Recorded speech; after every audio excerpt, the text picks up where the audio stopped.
Berkah usai diusir anak istri, pria Ogan Ilir kini dibangunkan rumah baru dibanjiri bantuan warga. Sedikit lagi. Nah, Kabar terkini Muhammad, pria asal Ogan Ilir, Sumatera Selatan, Sumsel, yang mengaku diusir anak dan istrinya telah pulang ke desanya. Muhammad sebelumnya pergi bersama ibunya Solha meninggalkan rumah di Desa Putih, Pemulutan tinggal di Yayasan Bagus Mandiri Insan, Kota Palembang. Muhammad dan ibunya sempat beberapa hari tinggal di yayasan tersebut sebelum dijemput oleh keluarga dan perangkat desa. Setelah dibujuk, Muhammad dan ibunya Solha akhirnya pulang ke rumah. Kini Muhammad tinggal di rumah baru yang dibuatkan oleh perangkat desa setempat.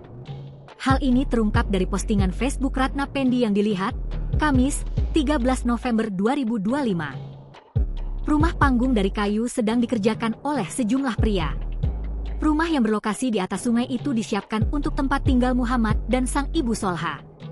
Berarti alhamdulillah Mang Mamat dan nenek ini tidak terlantar, kata wanita di dalam video. Selain dibangunkan rumah, Muhammad dan sang ibu juga banjir bantuan dari warga.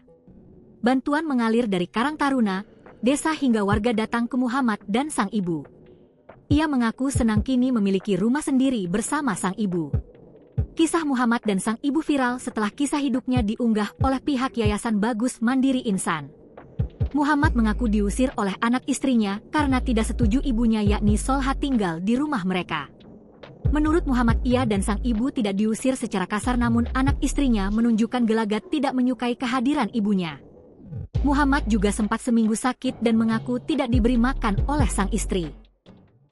Download Tribun X sekarang, menghadirkan lokal menjadi Indonesia.